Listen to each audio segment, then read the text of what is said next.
Hey guys, it's Steve for CollectorMania. We're here doing a new segment called the Commander Collection. With that, our first commander that we wanted to feature is Daretti Scrap Savant.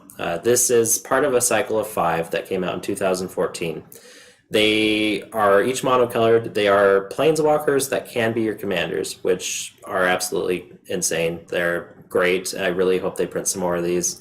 I know that there's been rumors that the new planeswalkers from Ixalan actually have legendary on the title, so we may be looking at a shift in, I guess, playability as far as planeswalkers as commanders. They may just, blanket rule it and say that any planeswalker can be a commander, which would be pretty cool, if you think about it. But, anyway, may happen, may not. We will see in the next month. But back to the video, Daretti Scrap Savant. He's a 4-cost planeswalker, legendary, or commander. 3 colors, 1 red. His +2 is discard up to 2 cards, then draw that many cards. This is an ability that I really wanted to focus on. You have the ability to essentially set up your late game or your mid game, anything really. Like if you think about it, you pitch your Pennavis or your anything, your Gilded Lotus, and throw it into the graveyard. And then with his next ability, -2, sacrifice an artifact. If you do, return target artifact from your graveyard to the battlefield. So think about it, you sacrifice a Mind Stone to get a Gilded Lotus. That's a huge gain in mana and basically, value essentially. His -10, absolutely ridiculous. You get an emblem with whenever an artifact is put in your graveyard from the battlefield, return target card from the battlefield at the beginning of the next end step. Just absolutely insane. I mean, if you think about it, you could sacrifice every artifact you have and then just have it again.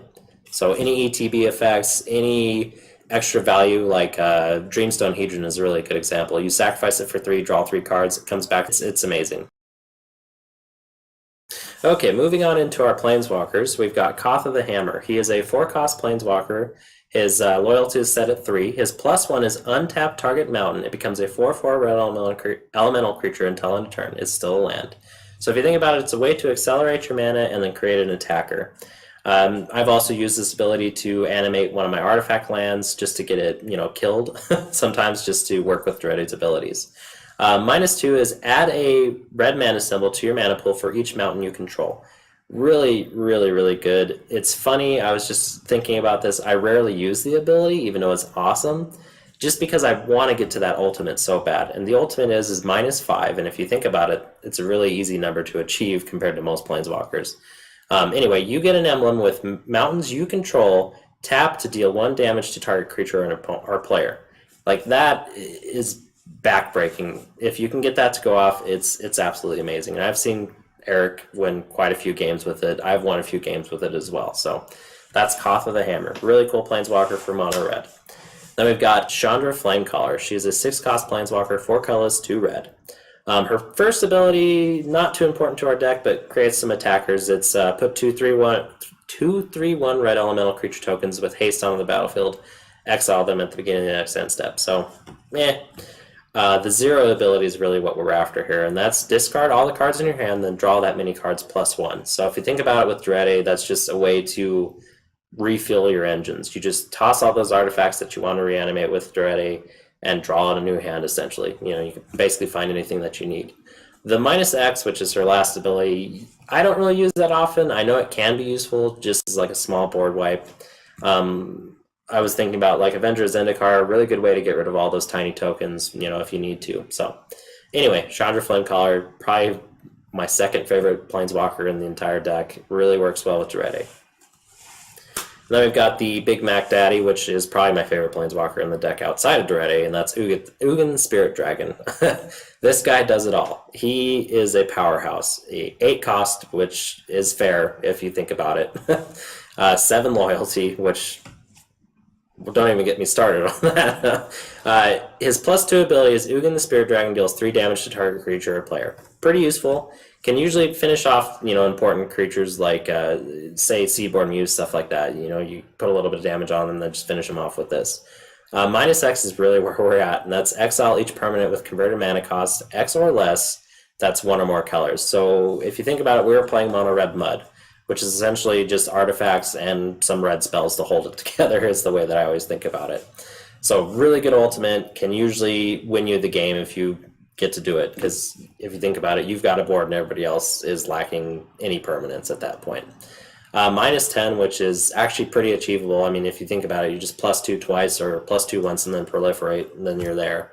So we've got -10. You gain 7 life, draw 7 cards, then put up to 7 permanent cards from your hand onto the battlefield. Yeah, that's, I mean, it's the opposite of Nicol Bolas's, so it's absolutely amazing. Breaking into our creatures here, first up we've got Goblin Welder, which in my opinion inspired our commander, from way back when. If you think about it, this little goblin, this pesky goblin, is probably one of the best mono red 1-drops outside of like hasty creatures. I like to compare him to like the Deathrite Shaman of mono red. He is absolutely insane. So I would include him in basically any artifact build or mono red build. Just great utility. So he is a 1-costed, 1 red.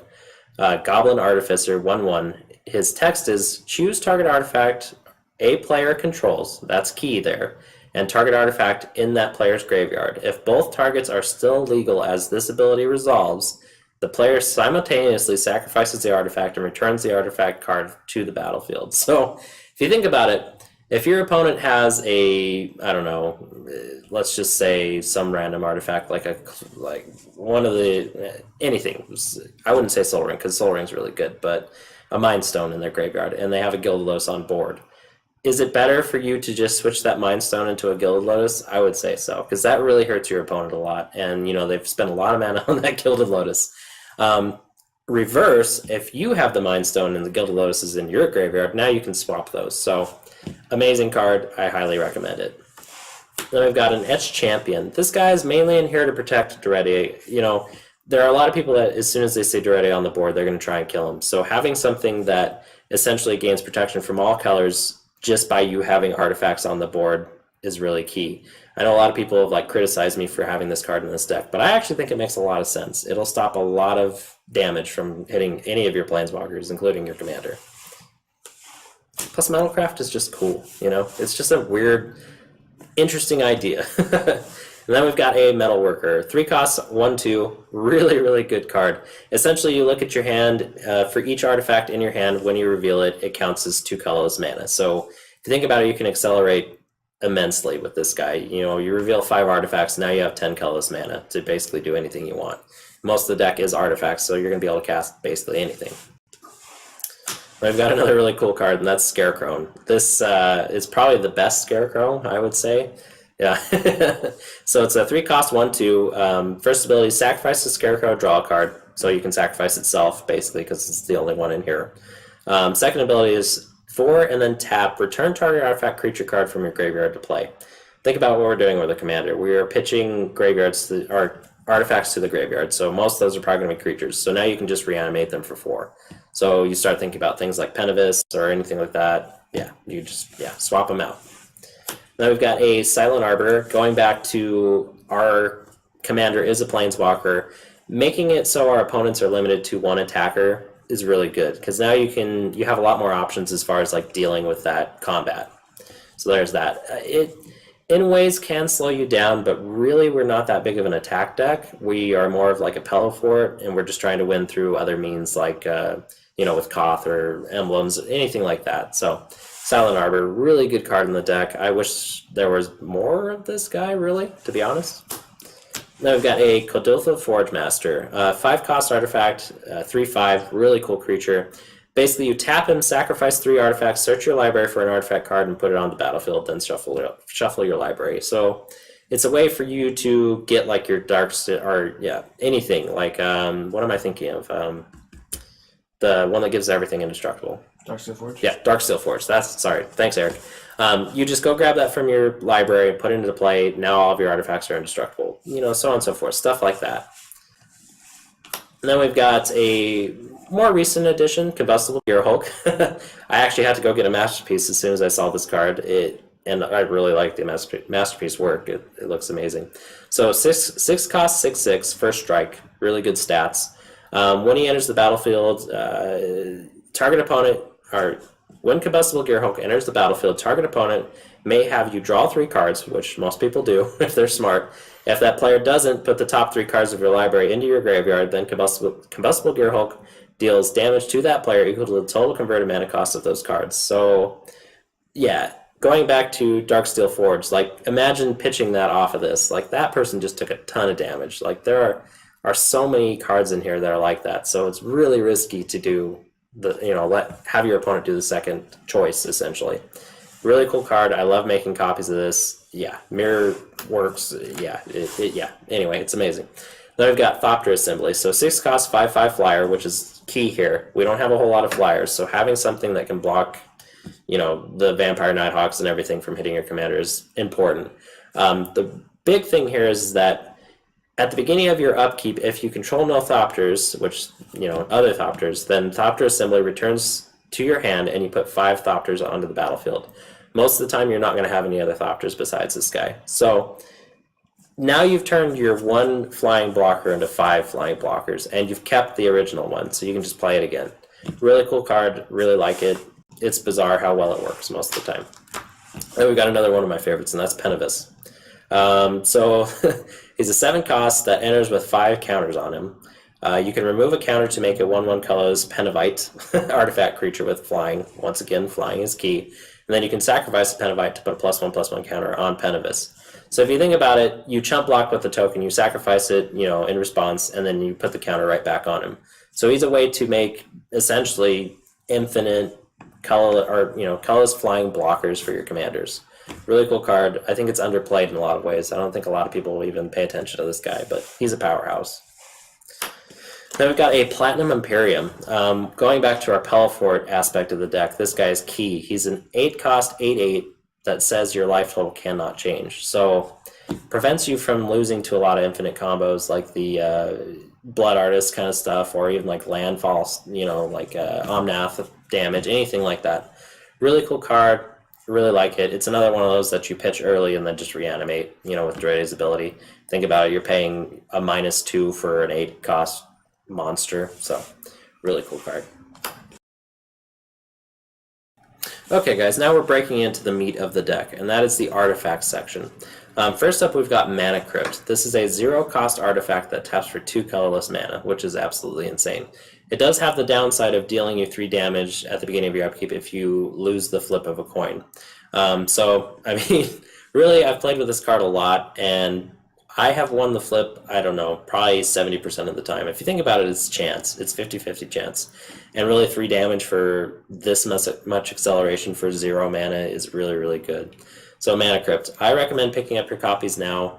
It has gone down a little bit because of its reprinting in Eternal Masters. I think it's like $70 for a regular one, which I think it used to be like $150 for a regular one. So Mana Crypt, amazing card. And then we've got an Expedition Map. Really cool card for finding key lands in your library. I mean, you can basically find anything. Reliquary Towers, Eldrazi Temples, basically anything that you're looking for. We've got one of our Pelifort pieces, and that's Meekstone. It's a 1 cost artifact that says creatures with power 3 or greater don't untap during their controller's untap steps.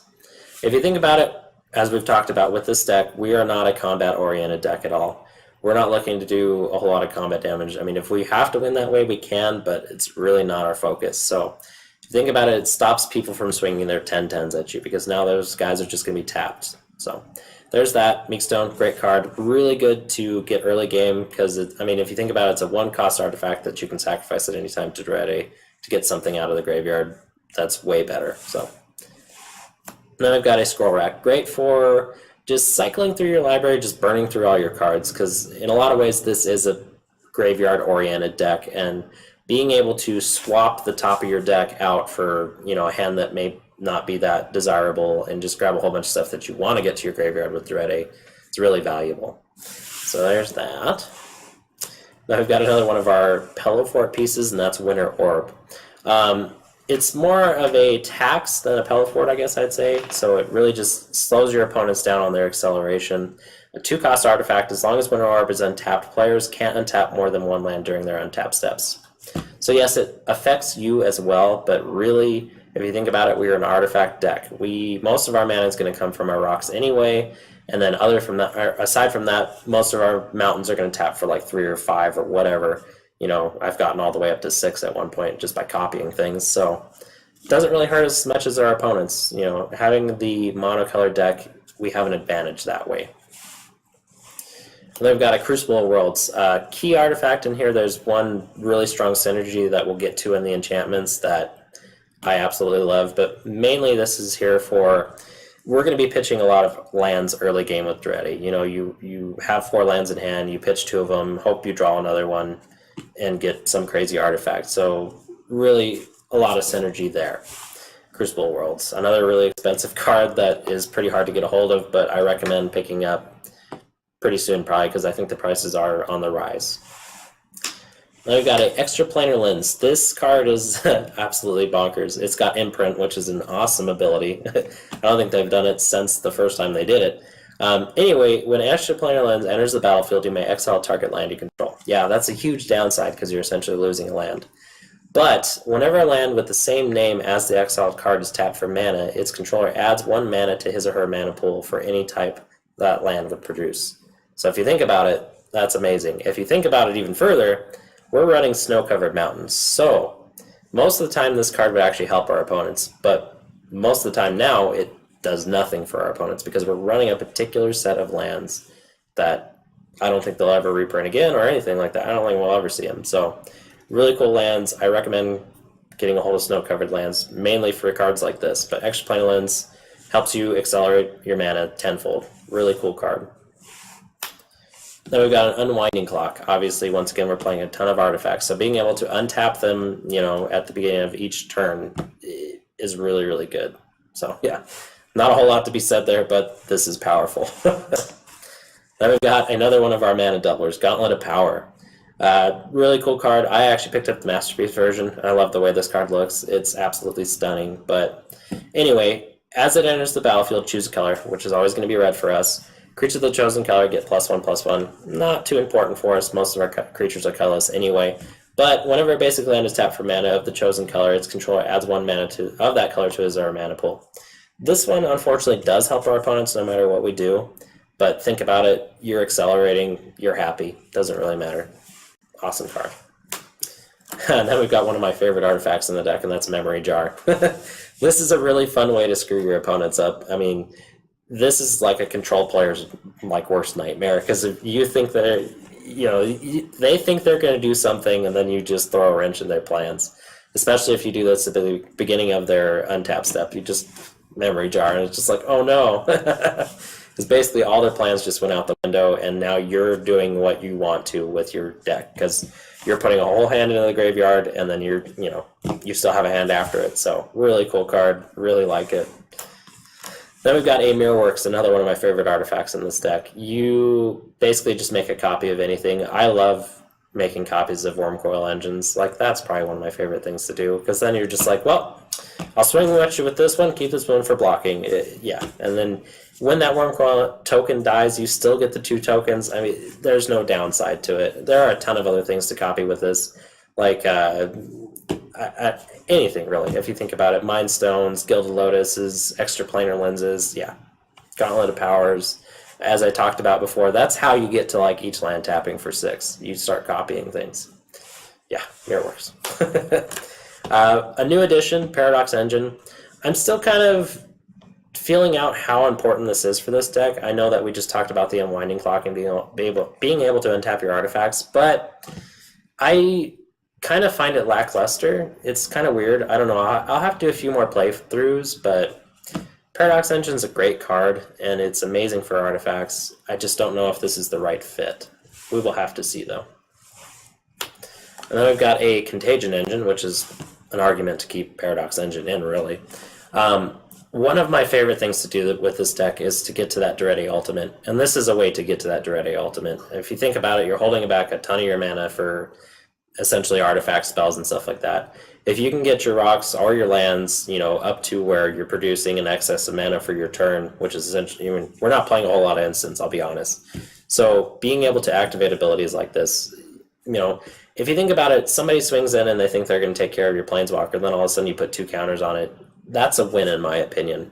But really what you're looking to do is just get to that ultimate as fast as you can. I've ultimated Ugin with this thing several times, so Paradox Engine, really cool for a deck like this. And then we've got one of the big key artifacts, and that's Darksteel Forge. As we talked about, this is one of the artifacts to tutor up.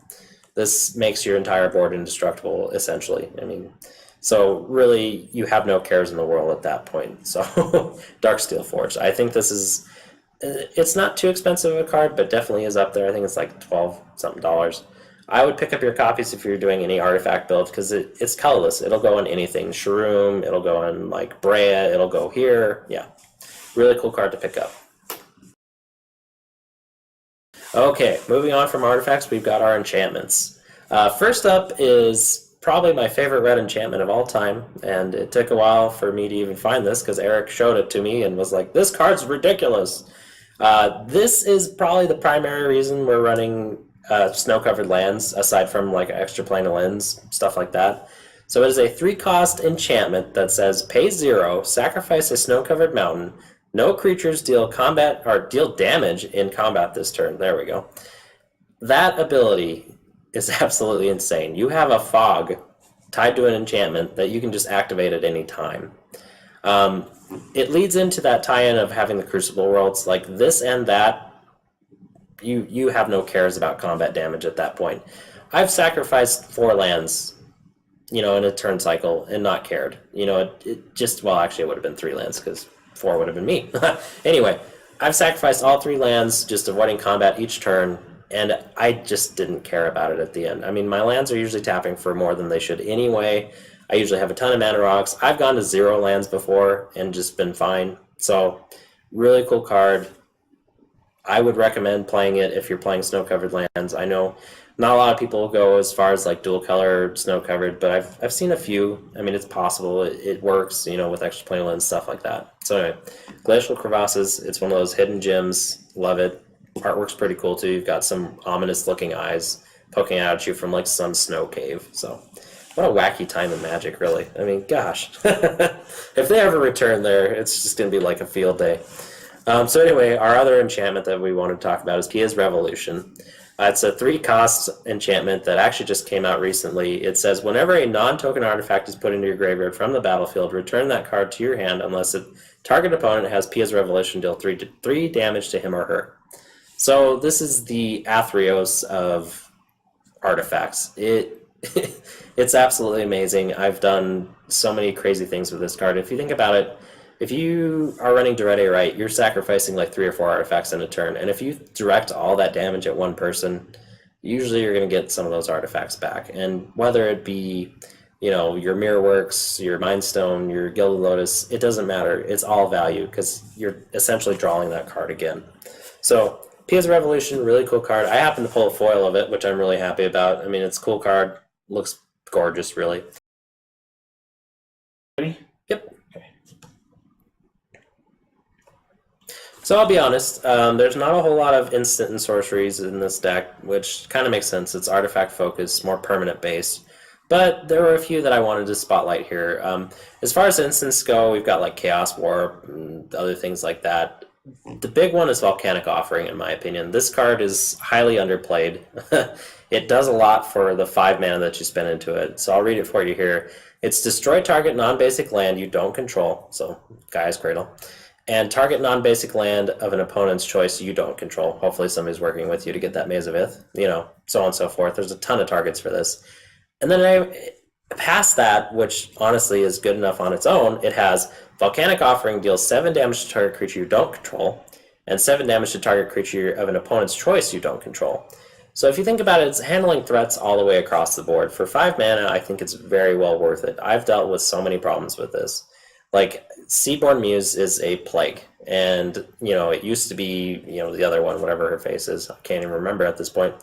But being able to untap all your permanents and just crazy stuff like that, I've dealt with Arcanuses with this. There's so many issues that you can deal with just this one card. So it's very key. Like I said, highly underplayed. It's only in the Commander product, so it is a little bit hard to get a hold of, but if you can find a copy, I highly recommend it.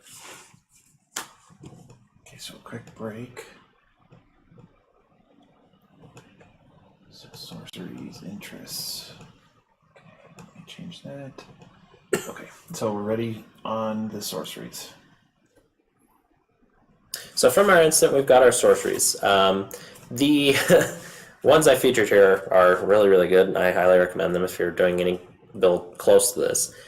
First up is Faithless Looting. If you think about this, this is Daretti's first ability, so obviously it jams really well with our with our deck function, essentially.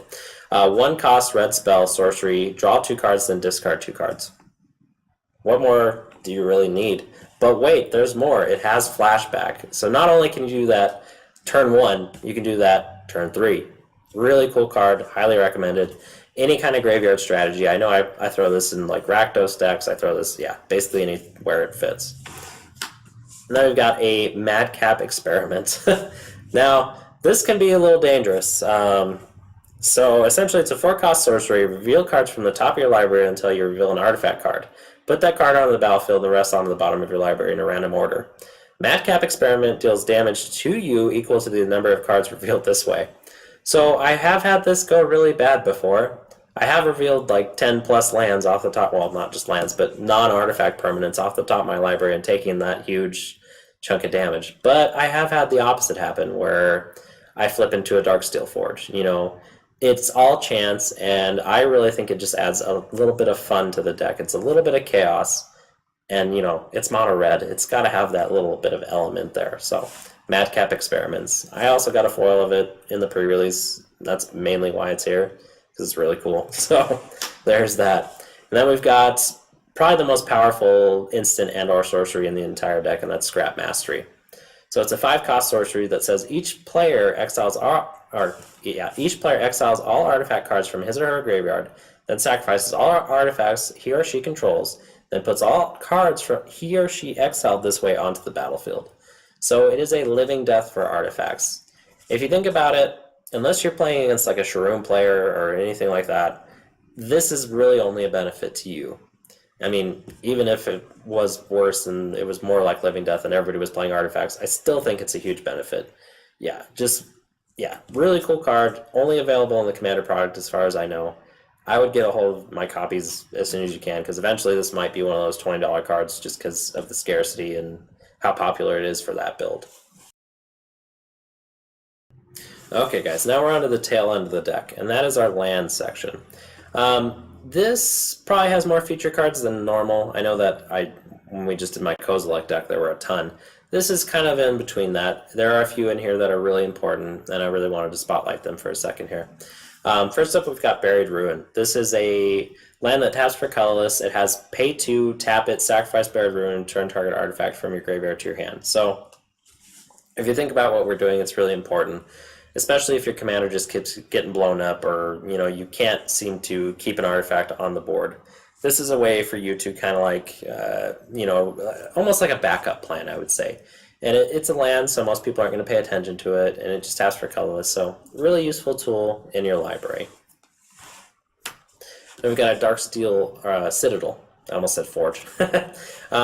Really cool land, indestructible, so there you have that running for you. There are a lot of, people that'll play like Armageddon, stuff like that, so this just avoids that entirely.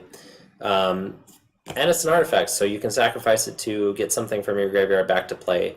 And that's where a lot of people get kind of mixed up on Daretti, because they don't even think that he can do that. And it's just like, yeah, there's 2 or 3 artifact lands in here that are really easy to just sacrifice and then swap. So yeah, I've literally won games off of that because of people not paying attention to things like that. Then we've got a Drownyard Temple. Pretty cool land, especially, once again, going back to the whole Crucible Worlds argument. You can actually put this into play from the graveyard just by paying 3. So works really good with our commander, because we can just pitch it early game and just pay for it later. So yeah, really cool. And then we've got a Gyro Reach Sanitarium. This does essentially everything we want it to do. The only downside is it lets your opponents do what you're doing. So, but anyway, you're putting artifacts in your graveyard to reanimate. You're drawing a new card. Great little loot. We've got another one of those artifact lands, and that's Great Furnace. I wish I could run an entire library of these, but I can't. How cool would that be? But anyway, it just taps for red, but it's an artifact land. So once again, you can sacrifice Daretti or Goblin Welder or any of those type of effects, and then just swap a crazy artifact into play just by sacrificing this one land. Then we've got one of Eric's favorites, and that's Mouth of Ronan. Really sneaky card. I've done very tricksy things with this. I've saved myself several times, actually. I remember one time I was playing against Lauren, and he had his Dareve deck, and really all I was going to take is one more swing from Dareve, and just got rid of it with a Mouth of Ronan, and he had no idea. Like, he did not see it coming, and he was just like, what do you mean? It was just like, oh, here, I can do this. So, if you're playing Snow Covered, I recommend this land.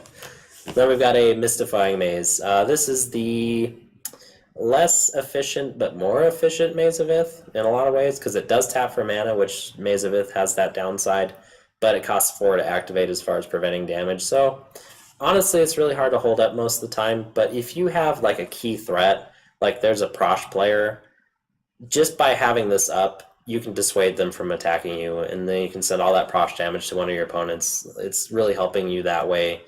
And at the end of their turn, you can activate whatever artifact abilities that you've been waiting on. So it's kind of it's a patience card. You really have to like be disciplined with things like this.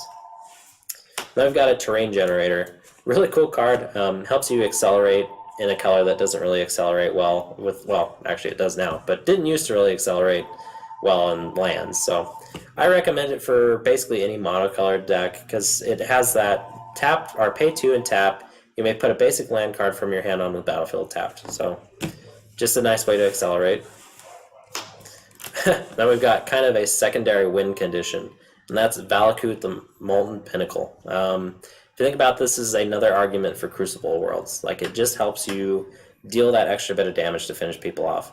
Most of the time you're really sitting back and just waiting for opponents to deal most of the damage to themselves, you know, amongst each other. Then when people are low, you start just taking people out one by one, whether it's through your Koth Emblems, your Ugins, your Valakuts, you know, just those little bits of damage. It's a really fun way to play, really. Lastly, I just wanted to go back to snow-covered lands again. They are, once again, kind of an enigma. They will probably never be reprinted. They will probably never see them again. If we do, I'll be kind of happy, because, you know, it'd be kind of cool to get an art update on these, you know, some of them. But if you're looking to do monocolor anything, I recommend getting these. They are getting pricey. Like, the longer time goes by, they get more and more expensive, and it makes sense, because they are a unique land, essentially. And the fact that they're basic and unique is kind of bizarre to me, but it's kind of cool in a lot of ways too. So anyway, snow-covered lands, get them while you can.